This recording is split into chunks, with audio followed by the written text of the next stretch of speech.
जिसको हम हकीकत में उतार सकते हैं। और शायद ये आप सब लोगों का एक सपना रहा होगा कि बच्चों की सेवा के माध्यम से हम भगवान की सेवा करें, क्योंकि हर इंसान के अंदर भगवान का अंश माना जाता है।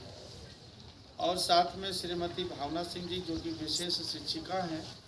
अब जो शिक्षक और शिक्षिकाएं हैं उनका नाम भी कहते हैं कलयुग में नाम ही आधार होता है। जिस प्रकार इंसान का नाम होता है उसी प्रकार से उसका संस्कार और गुण भी अक्सर ऐसा पाया जाता है। तो भावना सिंह जी का भी बहुत अभिनंदन। भावना सिंह जी आप हैं, एक जोरदार ताली से उनका अभिनंदन करें। और सपने में अगर भाव न हो तो फिर सपने का कोई मतलब नहीं है। इसलिए भाव से आप लोगों ने सपना देखा और उसको भाव से कर्म रूप में प्रतिष्ठित किया, ये बहुत अच्छी बात है। और विशेष शिक्षक के तौर पर जो जानकारी मिली, हमारे बीच में श्री कमलेश कुमार जी हैं। कमलेश जी कौन है? अच्छा, उनके लिए हर माँ बाप चाहता है कि हमारे घर में एक राजकुमार पैदा हो जाए, तो ये एक राजकुमार पैदा हुए हैं जो बच्चों की सेवा कर रहे हैं। तो बहुत बहुत बधाई और शुभकामनाएं राजकुमार जी के लिए। और धनेश कुमार जी हम लोगों के बीच में, धनेश जी कौन है? बहुत बहुत अभिनंदन है आपका, एक जोरदार ताली स्वागत करें। और श्रीमती सुशीला प्रजापति जी, आप एक जोरदार तालियां सुशीला जी के लिए, आप बताइए, बहुत अच्छा है। और श्रीमती रीमा सिंह जी कौन है? एबसेंट है, लेकिन उनके लिए ताली बजा करके उनका सम्मान करें। और साक्षी तिवारी और अमृता दोनों बच्चियाँ जो हैं इधर बैठी हुई हैं, इनसे लिखा रहेगा बच्चों, एक जोरदार तालियां दोनों बच्चों के लिए। ये मानव मास आर्ट फाउंडेशन से यहाँ पर आए हुए बच्चों को सिखाने के लिए एक बहुत ही अच्छा कार्य नए कार्य कर रहे हैं, बहुत बहुत अभिनंदन।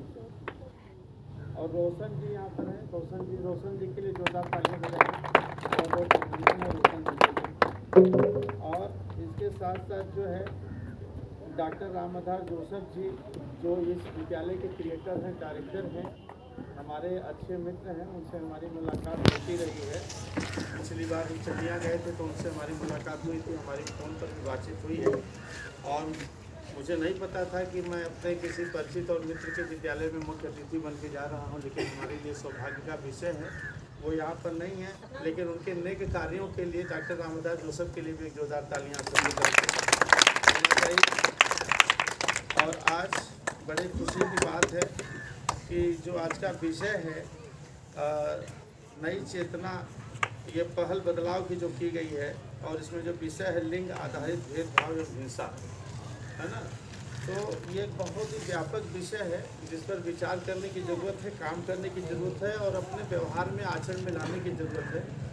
लेकिन इसके साथ साथ मैं आपको बता दूं कि आज हम जितने लोग भी यहाँ पर उपस्थित हैं, इन सभी लोगों के साथ साथ हमारे बीच में आज विशिष्ट अतिथि के तौर पर श्री सूबेदार यादव जी, जो कि बनारस की धरती से चल कर के यहाँ पर आए हुए हैं, और इनका जोरदार स्वागत है। एक प्रमुख समाज सेवी हैं आप, और आप आध्यात्मिक विचारशील व्यक्ति भी हैं और जन सेवा में हमेशा तत्पर रहते हैं, आगे रहते हैं। आज हम लोगों के बीच में आए हैं, तो विशेष तौर पर मैं आप सबकी तरफ से उनका भी अभिनंदन करता हूँ, विशिष्ट अतिथि के तौर पर श्री सूबेदार यादव जी का। और हमारे जो सामने बच्चे बैठे हैं, ये बच्चे हमारे देश के भविष्य हैं, और इस देश के भविष्य में अगर कुदरत ने अपनी व्यवस्था के अंतर्गत अपनी व्यवस्था, कहते हैं कि हमारे जीवन में जो कुछ भी हमें प्राप्त होता है वो हमारे प्रारब्ध के कारण प्राप्त